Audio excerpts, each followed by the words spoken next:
Greetings, YouTube. This is Self-Mastery 101. And today, we are going to go over Psalm 74. Psalm 74 was written by King David, as we all know, many years ago during the biblical times. This is in the Old Testament. And the reason we're going over Psalm 74 is because right now, the Lord is taking back his earth, and he is now dispersing the wealth to the meek, since the meek shall inherit the earth. So,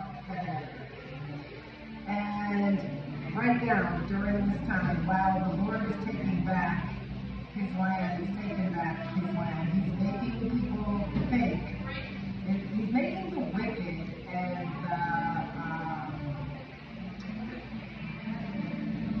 the wicked and the overconfident people, the bullies.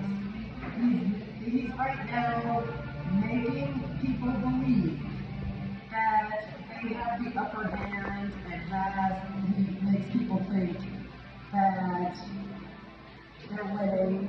And this includes people who could have been wronged and who may have had a lot of injustices happen to them when it doesn't make any sense. Where it's like, I do the best I can, I try not to cross people, I don't cross people, why is this happening to me? It's a lot of times when we submit to the Lord gives us tests. We just have to keep our mind open, because when the Lord is calling us and we answer the call, it's going to be a test, and his tests are not easy. And a lot of times we want to take control over whatever the situation is, and things look like it's grim, it looks like we're going to die or lose everything, or everybody's going to lose something. And then we make that mistake and want to bark orders to the Lord as if he has no idea what's going on. We are the ones that have no idea what's going on. We are all living this human experience.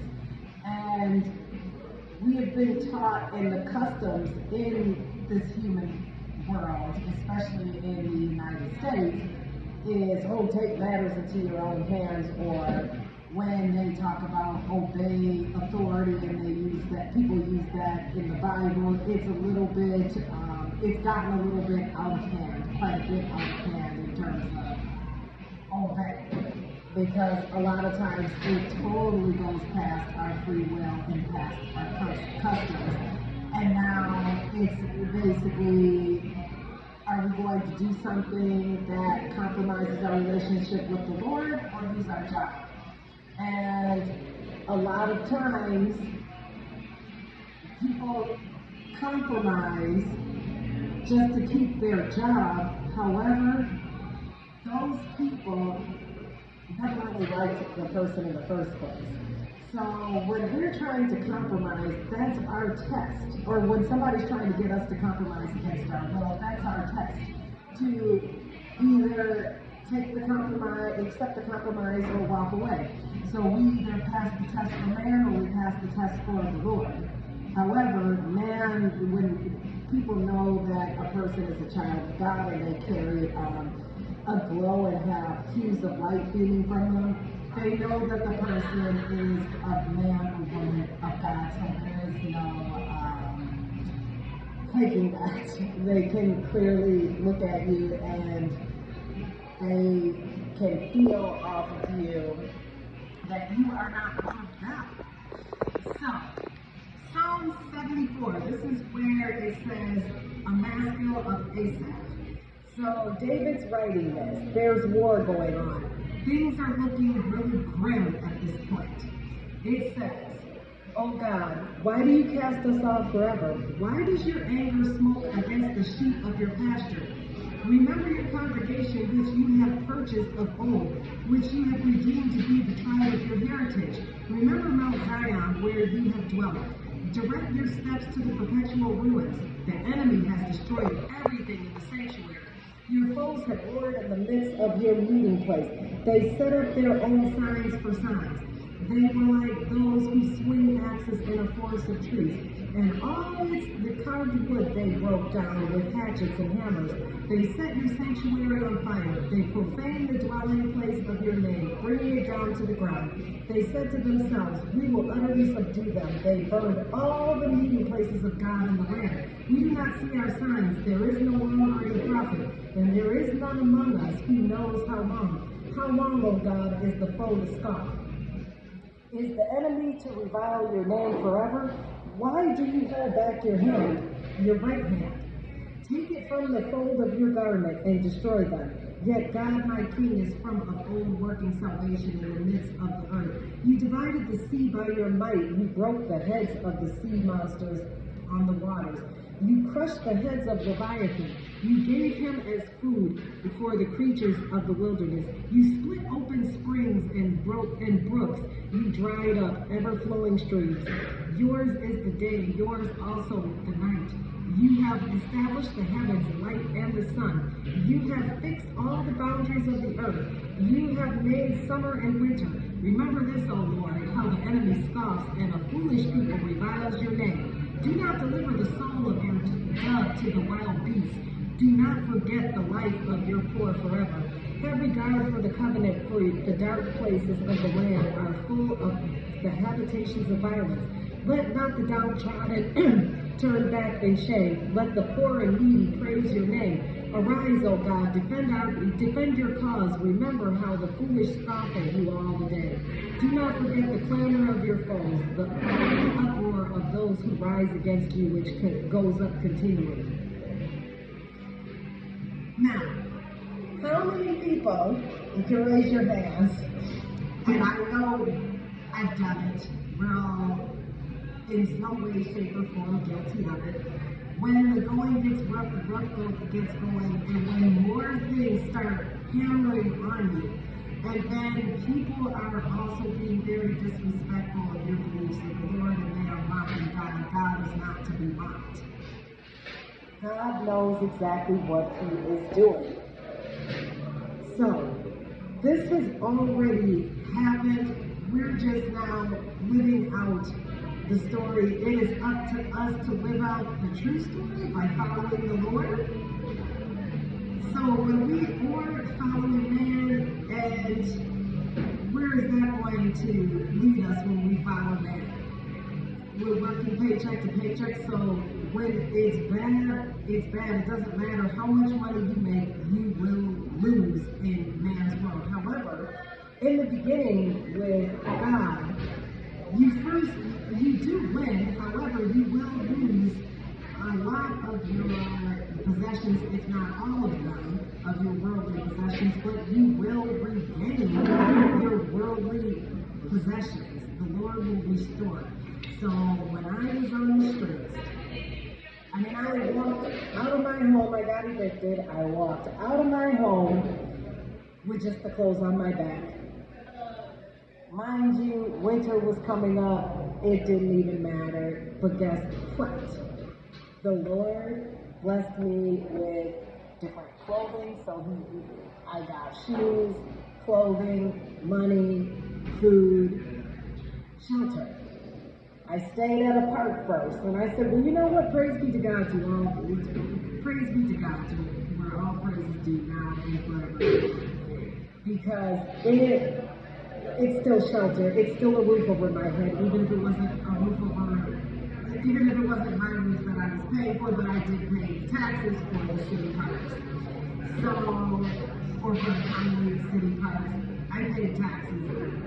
So, that was due to me. You see, where the Lord says it's time for man to return to you, and you have to sit back and let me do it. When I tell you to move, that's when you move. Now, naturally, our bodies go into, it's a panic mode. So we'll feel anxiety, or we'll even feel physical pain.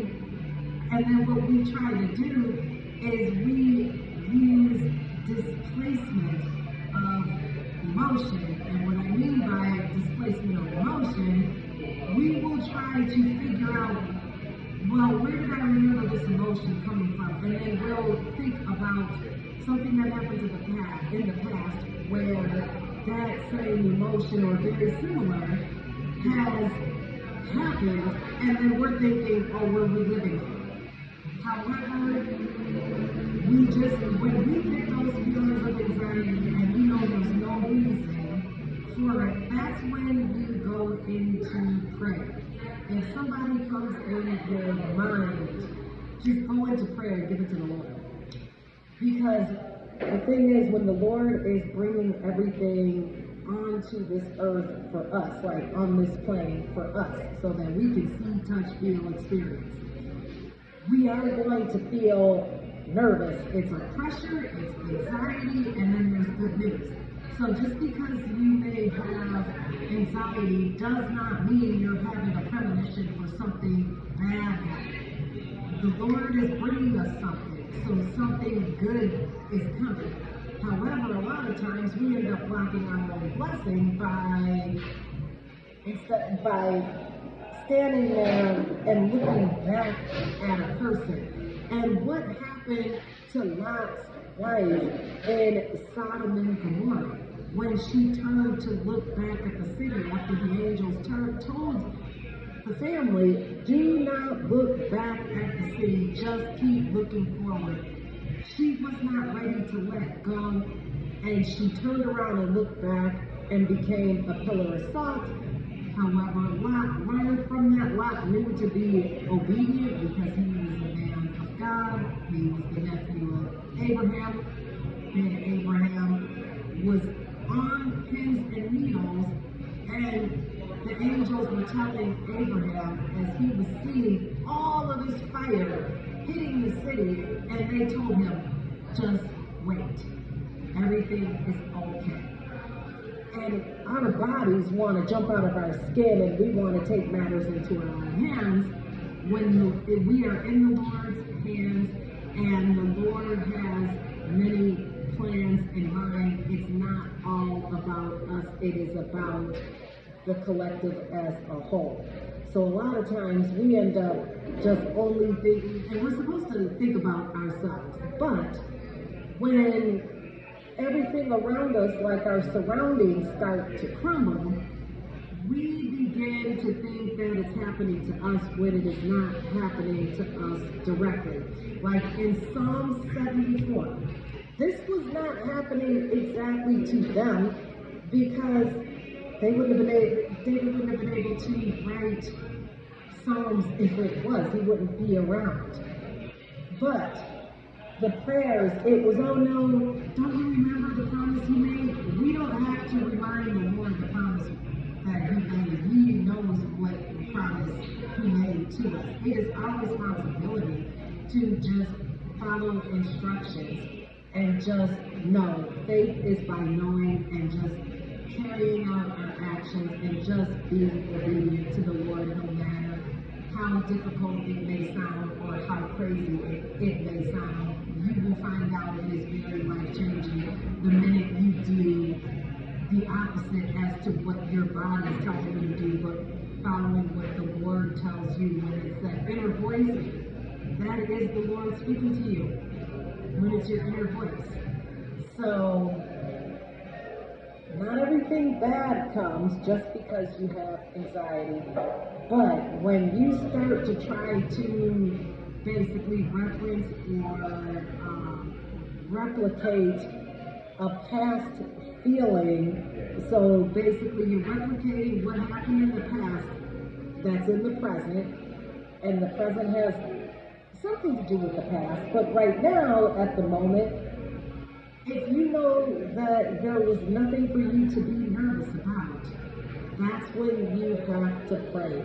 Just inhale, exhale, go running, read your scripture, play music, dance, anything to get that anxiety away from you. And just wait for your gift. That's what I started doing. And literally, that's how the Lord has been carrying me. So no matter how things may seem around me, that does not necessarily mean that has nothing to do with me. That's my surroundings. At this present moment, I'm alive, I'm well, and in the same situation that I was in yesterday. So when those feelings arise, make sure, because it's going to come and you're going to have, like, it's almost like a PTSD where something traumatic, or you may have had a really bad argument and you may have not been able to say everything that you wanted to say, and then you're like lashing out like at the wall and just saying, oh, I should have said this. That's when you pray. And where you're now surrendering to the Lord, because a part of us, when we're trying to replicate the past, that's a part of us actually resisting the process. We have to acknowledge our feelings, write it out, but do an exercise, say a prayer, because there is a gift coming. So everybody, happy Friday. I hope this helps. Many blessings and much love.